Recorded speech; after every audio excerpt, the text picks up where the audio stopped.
당신은 누군가를 탓하고 싶어질 때 어떤 선택을 하시나요? 쉽게 화를 내는 마음 뒤엔 놓쳐버린 통찰이 숨어 있을지도 모릅니다. 부처님의 지혜는 때로 말없이 스며들어 우리가 놓친 그 자리를 비춰줍니다. 지금 좋아요와 구독 그리고 댓글로 당신의 이야기를 나눠주세요. 그럼 이제 남 탓을 안 하는 사람들의 마음 습관을 하나씩 살펴보겠습니다. 살다 보면 억울한 일이 참 많습니다. 열심히 했는데 결과는 엉망이고 나는 잘했는데 누군가는 내 탓을 합니다. 그럴 때 사람 마음이란 참 간사해서 내가 뭘 잘못했냐며 버럭하고 싶어지지요. 어떤 사람은 그 감정을 그대로 드러내고 어떤 사람은 아무 말 없이 삼킵니다. 그 차이는 어디서 생기는 걸까요? 한 제자가 부처님께 물었습니다. 스승님, 왜 어떤 사람은 늘 남을 탓하고 어떤 사람은 조용히 자신을 돌아보나요? 부처님은 미소 지으며 이렇게 말했습니다. 어리석은 이는 거울보다 창을 먼저 닫고 지혜로운 이는 창보다 거울을 먼저 닦는다. 남을 탓하는 습관은 어쩌면 자기 마음속 상처를 덮기 위한 익숙한 방어일지도 모릅니다. 그러니 부처님은 우리에게 먼저 자신의 마음을 바라보라고 하신 것이지요. 그 첫 번째 습관은 멈춤입니다. 말하기 전에, 생각이 휘몰아치기 전에 딱 한 호흡을 멈추는 사람은 그 사이에 선택을 품습니다. 반사적으로 말하지 않으면 그 순간 마음의 방향이 바뀌기 시작하지요. 두 번째 습관은 묻기입니다. 왜 저 사람은 그랬을까? 나는 지금 어떤 감정일까? 이 질문은 나와 타인 사이에 보이지 않는 다리를 놓아줍니다. 비난은 벽을 세우고 질문은 다리를 놓습니다. 그 다리 위에서야 비로소 상처도 오해도 건너갈 수 있으니까요. 세 번째 습관은 놓아주기입니다. 억울한 일을 오래 쥐고 있는 사람은 사실 자신을 붙잡고 있는 사람입니다. 놓는다고 해서 지는 것이 아니고 포기한다고 해서 약한 것도 아닙니다. 놓아야 내 안의 무게가 가벼워집니다. 그래야 다음 걸음을 뗄 수 있으니까요. 한 노스님은 바위 같은 조용한 목소리로 이런 말을 하신 적이 있습니다. 내가 들고 있는 그 불만이 정말 내 거 맞는지 가끔은 되물어봐라. 그 말이 오래도록 마음에 남습니다. 누군가를 탓하고 싶은 순간 그 불만이 정말 내 것인지 잠시 멈춰 묻고 놓아본다면 우린 조금씩 부드러워질 수 있지 않을까요? 마음이 아픈 날엔 괜찮습니다. 괜찮다고 말하지 않아도 괜찮습니다. 다만 조용히 거울을 닦는 습관, 그게 우리를 조금은 덜 흔들리게 해줄 테니까요. 가끔은 이렇게 생각됩니다. 말 한마디만 더 안 했더라면, 상대가 조금만 다르게 들었더라면 그 하루는 덜 상처받고 덜 고단했을 텐데 말이지요. 우린 다 알면서도 말로 상처를 주곤 합니다. 그리고 뒤늦게 내가 왜 그랬을까 후회하지요. 하지만 그 감정은 이미 흘러가 버렸고 그 말은 이미 상대 가슴에 가 닿아 버렸습니다. 한 제자가 조심스레 물었습니다. 부처님, 말이란 참 어렵습니다. 화를 내지 않으려 해도 말을 꺼내는 순간 다 망쳐버릴 때가 많습니다. 부처님은 작은 등불을 하나 들어 보이며 말했습니다. 너의 말이 불길인지 불빛인지 그건 등불을 드는 너의 마음이 결정한다. 분노로 타오르는 말은 불처럼 번지고 자비로 빛나는 말은 어둠을 밝힙니다. 결국 말이란 그 순간 마음의 거울일 뿐이지요. 이야기를 듣던 제자는 그제야 고개를 떨구며 자신의 말투를 떠올렸습니다. 늘 누군가에게 불편함을 주던 말투, 사실은 자기 안에 분노가 먼저였다는 걸 그제야 알게 되었지요. 내면을 돌보는 이들은 그래서 말하기 전에 먼저 자신의 감정을 살핍니다. 마음속에서 요동치는 파도를 그대로 말에 실으면 상대가 아니라 나 자신이 더 아프게 됩니다. 그들은 말하지 않음이 침묵이 아니라 깊은 배려라는 걸 알고 있습니다. 지금 이 말을 해서 진짜 나아질까? 스스로에게 묻고 또 묻지요. 부처님은 종종 말씀하셨습니다. 지혜로운 이는 입보다 귀가 먼저 열리고 입보다 마음을 먼저 닫을 줄 안다. 그 말처럼 마음이 열린 사람은 말이 조용하고 마음이 닫힌 사람은 말이 날카롭습니다. 이제는 이렇게 말하고 싶습니다. 말이란 결국 마음의 소리입니다. 말을 다스리는 건 감정을 다스리는 연습이고 그것은 곧 나를 아끼는 길입니다. 조용히 귀 기울이는 마음 하나면 불길 같은 말도 불빛으로 바뀔 수 있습니다. 그러니 오늘 하루 누군가를 향한 말 속에 잠시만 당신의 마음을 먼저 담아주세요. 억울한 순간이 있습니다. 분명 나는 잘했는데 상황이 내 뜻대로 흘러가지 않고 누군가가 내 마음을 몰라줄 때 그 억울함은 마음 한가운데 단단하게 자리 잡지요. 특히 가까운 사람에게 상처받을 땐 더 아픕니다. 말 한마디 없이 멀어진 사이 내 진심이 오해로 돌아왔을 때 사람은 자꾸 자신을 탓하다가 결국엔 그 원인을 남에게 돌리게 됩니다. 그 사람이 나빴던 거야. 나만 참으니까 이런 일이 생긴 거지. 이런 말들이 입 밖으로 흘러나오면 마음은 잠시 편해지는 것 같지만 곧 더 깊은 허전함이 밀려옵니다. 어느 날 제자 하나가 울먹이며 물었습니다. 부처님, 저는 억울한 일을 겪고도 아무 말도 못하고 그냥 넘어갔습니다. 그런데 그 사람이 여전히 당당한 걸 보면 더 참기 힘듭니다. 그럴 땐 어떻게 해야 하나요? 부처님은 나무 그늘 아래 앉아 조용히 말씀하셨습니다. 누군가가 내게 불을 던졌을 때 그 불을 잡아주면 너도 함께 탄단다 하지만 불이 지나가게 두면 그 불은 바람 속에서 스스로 사라진다. 그 말은 제자에게 오래 남았습니다. 억울함이란 내가 움켜쥔 불덩이 같은 것. 그걸 오래 쥐고 있을수록 타는 건 결국 내 마음이지요. 억울함이 올라올 때마다 그 제자는 마음속으로 자신에게 이렇게 말했습니다.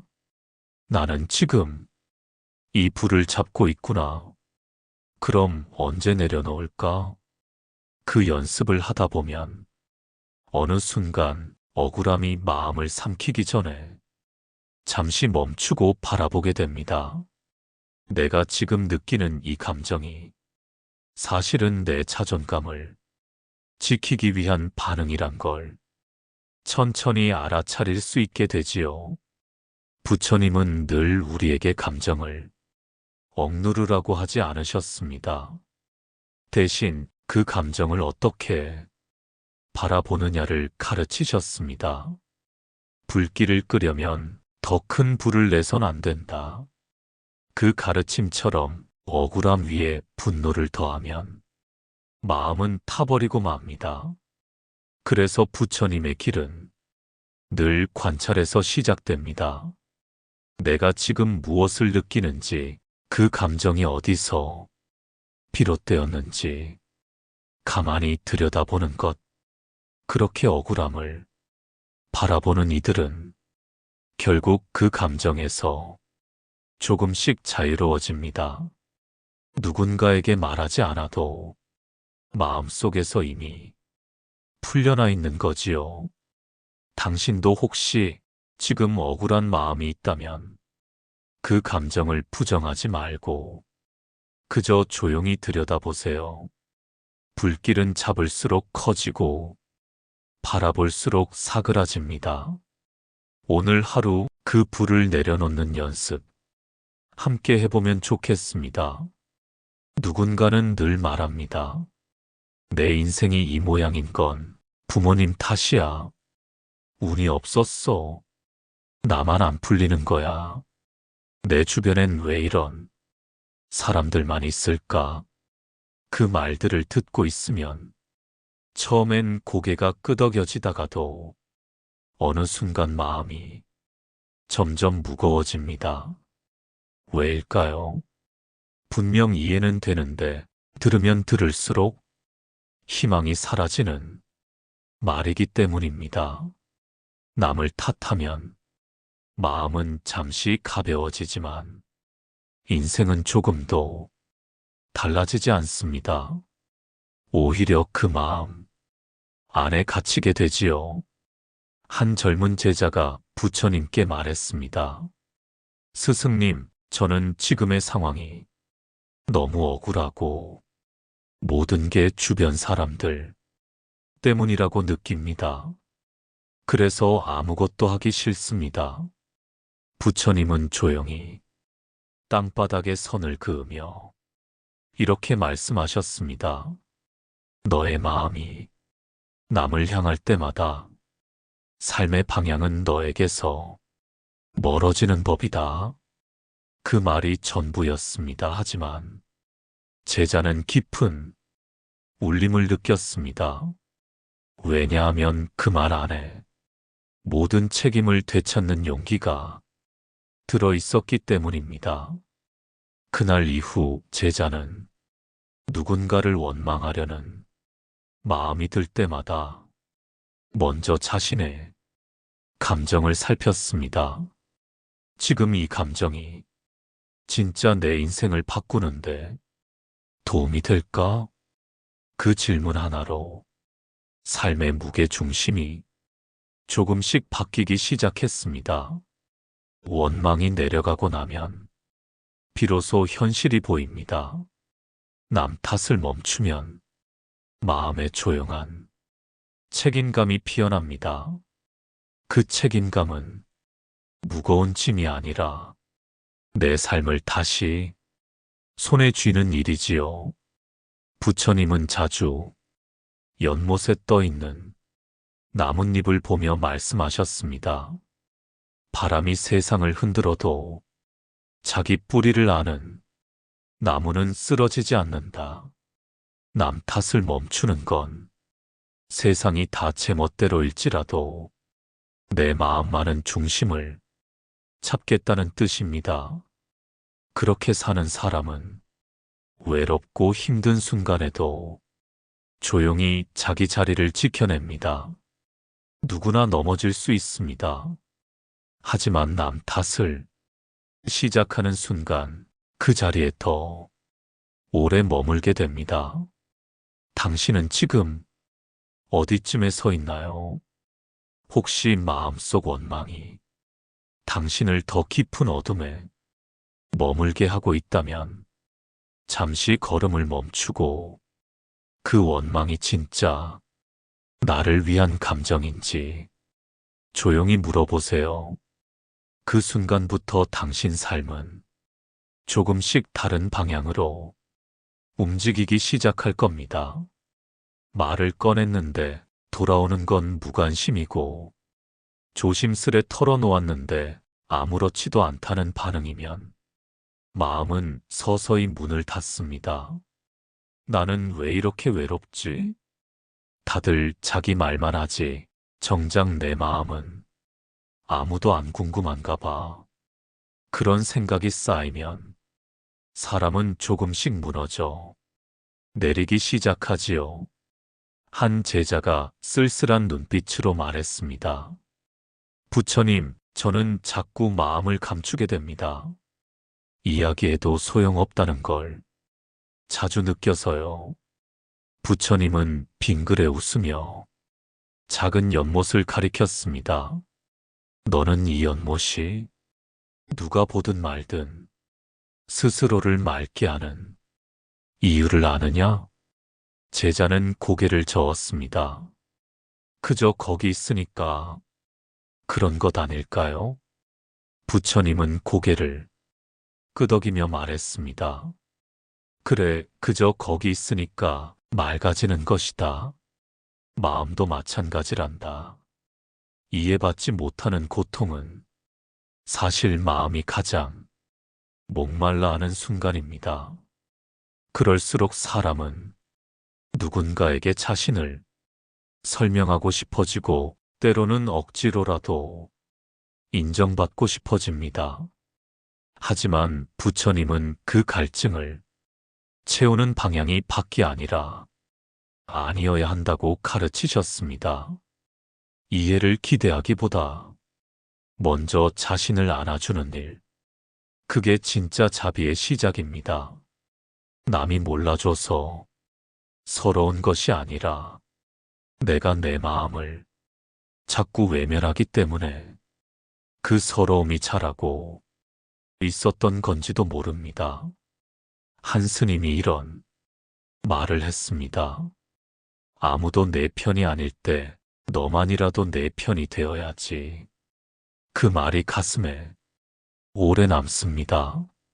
무심한 사람들 틈에서도 조용히 자신의 편이 되어주는 사람, 그는 남이 몰라줘도 무너지지 않습니다.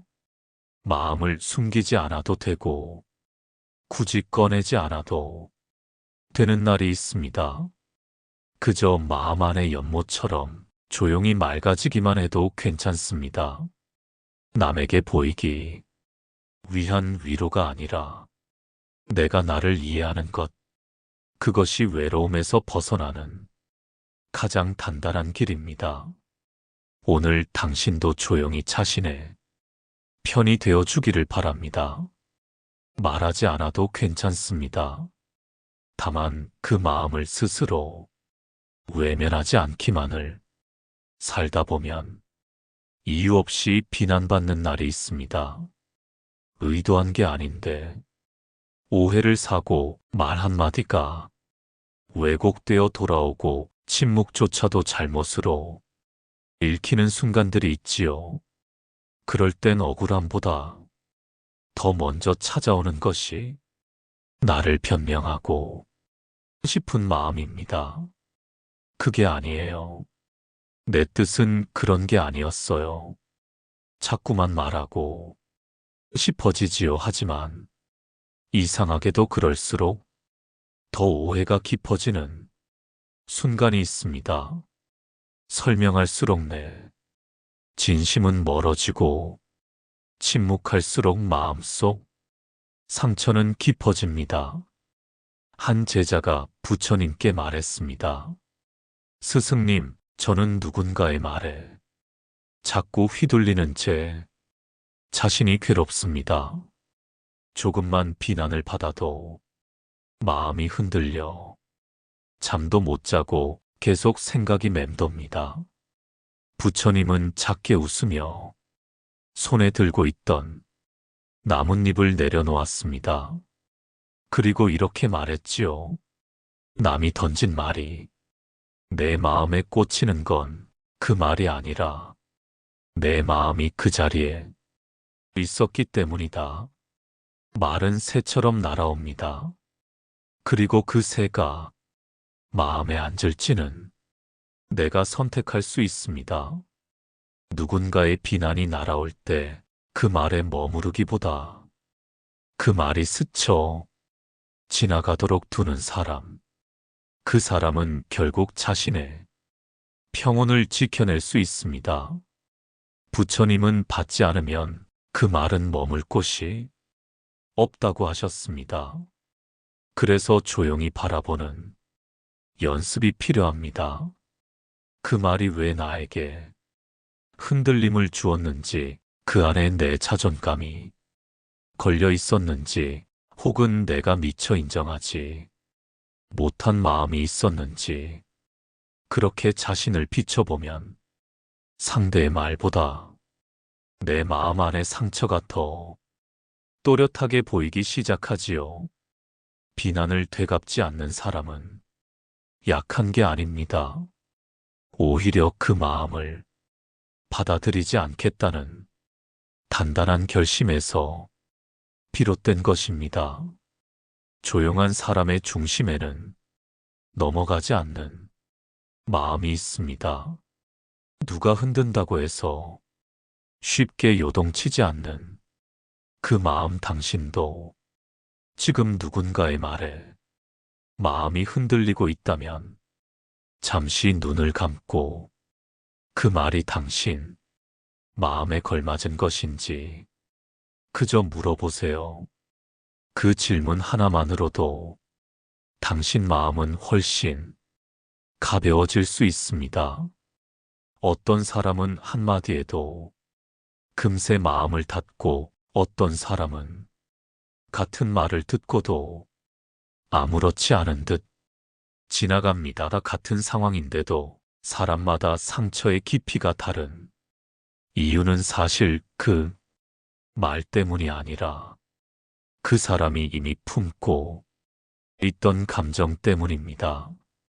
한 제자가 부처님께 말했습니다. 스승님, 저는 과거의 상처가 자꾸 떠오릅니다. 잊으려고 해도 잊히지 않고 그때 그 말이 지금도 저를 아프게 합니다. 부처님은 조용히 연못가로 그를 데려가 작은 돌을 하나 던졌습니다. 물결이 퍼지더니 이내 다시 고요해졌지요. 그리고 말씀하셨습니다. 돌이 연못에 떨어졌을 땐 파장이 일지만 물이 맑으면 곧 다시 고요해진단다. 하지만 흙탕물이 가득한 연못이라면 그 작은 돌 하나도 진흙을 뒤집어 놓지. 상처를 오래 품는 사람은 자신의 내면에 이미 쌓여 있는 오랜 아픔과 두려움이 있기 때문입니다. 그래서 어떤 말이나 행동이 그 감정을 건드릴 때마다 마음은 요동치고 고요함을 잃게 되지요. 부처님은 그래서 마음을 먼저 맑게 하라고 하셨습니다. 과거의 말을 지우려고 하지 말고 그 말이 다시 들어와도 흔들리지 않도록 마음을 비워야 한다고. 그 제자는 그 후로 상처를 없애려 애쓰지 않았습니다. 대신 그 상처를 바라보는 마음을 조금씩 바꾸기 시작했지요. 그래, 나 그때 많이 아팠지. 그 말을 들으며 나는 얼마나 작아졌을까. 그렇게 자신을 탓하지 않고 그저 있는 그대로 인정하는 일. 자기 연민이 아닌 자기 자비의 시작이었습니다. 상처는 흔적이 아니라 반응입니다. 그때의 말보다 지금의 내가 어떻게 반응하는지가 더 중요하지요. 그래서 부처님은 고요한 물이 더 깊다고 하셨습니다. 조용히 아무 말 없이도 자신의 마음을 깊이 들여다보는 사람은 상처가 다시 떠올라도 그 안에 갇히지 않습니다. 당신도 혹시 마음속에 오래된 말 하나를 지금도 품고 살아가고 있다면 그 말을 지우려 하지 말고 그 말을 들었던 당신을 살포시 안아주세요. 상처가 흉터로 남을지 지혜로 남을지는 당신 마음이 온도가 결정합니다. 인생이 참 버겁게 느껴질 때가 있습니다. 왜 나만 이렇게 힘든 걸까? 왜 내 마음은 늘 이렇게 외로운 걸까? 그런 생각들이 마음 안에서 자꾸만 둥글게 맴돕니다. 처음엔 위로가 되고 이해받는 것 같은 느낌이 들지만 시간이 흐를수록 그 감정은 점점 무거운 짐이 되어 갑니다. 한 제자가 말했습니다. 스승님, 저는 자꾸 제 자신이 불쌍해집니다. 누구보다 노력했는데도 결과는 없고 사람들도 날 몰라주고 그냥 모든 게 다 지쳐요. 부처님은 잠시 제자의 손을 잡고 한참을 말없이 손바닥을 바라보다 이렇게 말씀하셨습니다. 너는 지금 내 손 안에 있는 씨앗이 꽃이 아니라 흙이라고 믿고 있구나. 그 말에 제자는 눈시울이 붉어졌습니다. 자신이 얼마나 오랫동안 자기 연민이라는 흙 안에 스스로를 묻고 있었는지 비로소 깨닫게 된 거지요.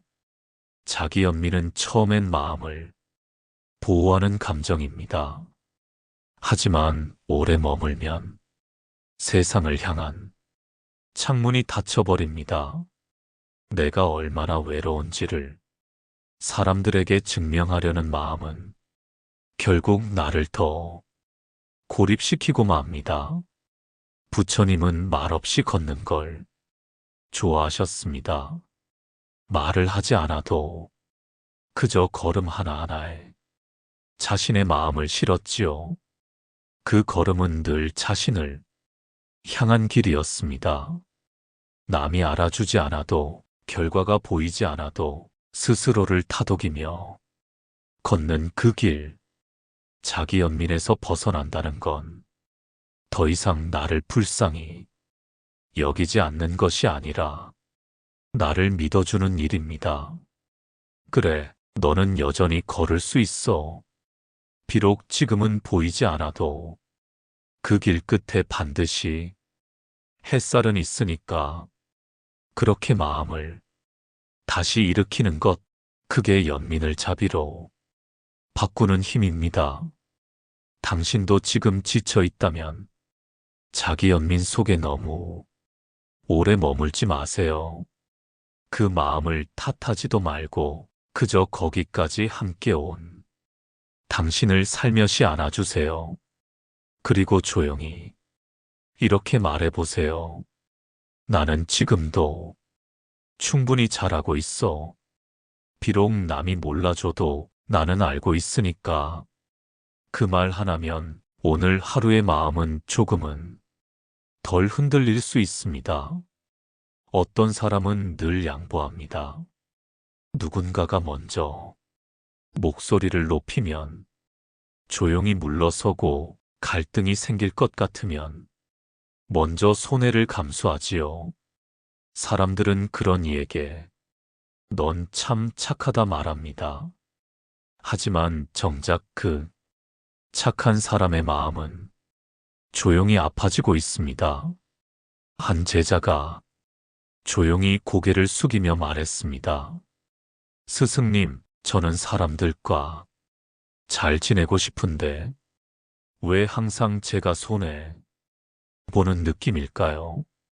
사람들이 저를 편하게 대할수록 저는 점점 지쳐만 갑니다. 부처님은 조용히 숲속 나무 하나를 가리키며 말했습니다. 늘 그늘을 주는 나무는 그 누구도 등지고 가지 않지만 그 나무도 결국 뿌리가 말라버릴 수 있단다. 그 말은 깊은 울림을 남깁니다. 착하다는 건 따뜻한 일입니다. 하지만 늘 착해야만 한다는 마음은 자기 자신에게 폭력이 될 수 있습니다.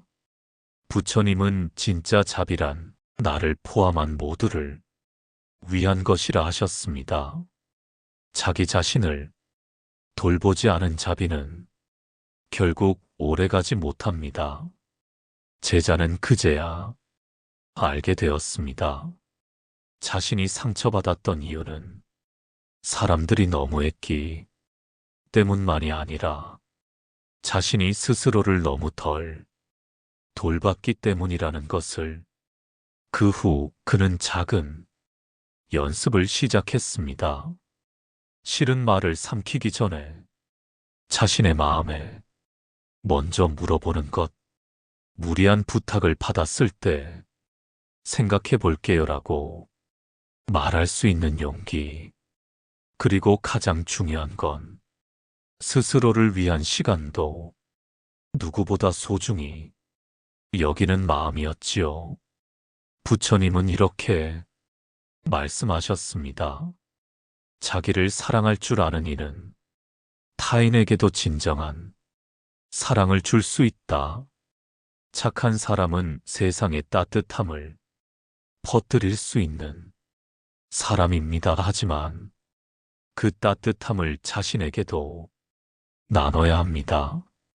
그제야 마음은 지치지 않고 자비는 더 깊어지지요. 혹시 지금 당신이 너무 착해서 지치고 상처받고 있다면 이 말을 꼭 전해드리고 싶습니다. 당신은 착한 사람이 아니라 소중한 사람입니다. 소중한 존재는 때때로 단호할 줄도 알아야 하지요. 착함이 고통이 되지 않도록 오늘 하루는 당신 마음을 먼저 안아주세요. 삶은 마음먹기에 달렸다. 누구나 한 번쯤은 들어본 말입니다. 하지만 그 말이 얼마나 공허하게 들렸는지 누군가는 잘 압니다. 내 마음대로 안 되는 게 인생인데 어떻게 마음 먹는다고 달라지겠어. 그런 생각이 들 때면 삶이 참 무력해지고 마음은 쉽게 포기하게 되지요. 어느 날 한 제자가 깊은 좌절 속에서 부처님을 찾았습니다. 스승님, 저는 아무것도 바꾸지 못한 채 그저 버텨내기만 하고 있습니다. 마음을 바꾸고 싶지만 그 마음조차 지쳐버렸습니다. 부처님은 빙그레 웃으며 작은 꽃 한 송이를 손에 쥐고 말했습니다. 이 꽃이 피기 위해 꽃잎만 바꾸는 줄 아느냐? 뿌리에서부터 흙을 뚫고 바람을 견디며 햇빛을 기다리는 모든 과정이 하나의 마음이란다. 그 말은 제자의 가슴에 조용히 파고들었습니다. 마음 먹는다는 건 생각을 바꾸는 일이 아니라 살아내는 과정 그 자체라는 것. 견디고 바라보고 흔들리더라도 멈추지 않는 일. 그것이 바로 마음의 힘이지요. 우리 삶도 마찬가지입니다. 바깥의 환경이 변하지 않아도 사람들이 여전히 똑같아도 내가 어떻게 바라보느냐에 따라 그 무게는 달라집니다. 부처님은 말씀하셨습니다. 마음이 고요하면 세상은 여전히 시끄러워도 그 안에서 길을 볼 수 있다. 그 길은 눈에 보이지 않지만 한 걸음씩 걸을수록 조금씩 넓어지고 더 단단해집니다. 지금까지의 이야기 속에서 우리는 알게 되었습니다. 남 탓을 멈추는 사람들의 습관은 화려하거나 거창하지 않았습니다. 그저 하루 한 번 멈추고 자신에게 물어보고 불필요한 감정을 놓아주는 일. 그 작은 반복들이 마음을 조금씩 다르게 만들었지요. 당신도 그 길을 걷고 있습니다. 가끔은 넘어지고 가끔은 뒤를 돌아보겠지만 분명 전보다 흔들림이 적어졌을 것입니다. 지금까지 함께 걸어온 마음의 길 위에서 당신도 조금은 덜 흔들리는 사람이 되었기를 바랍니다. 언제든 이 길 위에서 다시 만날 수 있기를 바라며 오늘의 이야기를 여기서 마칩니다.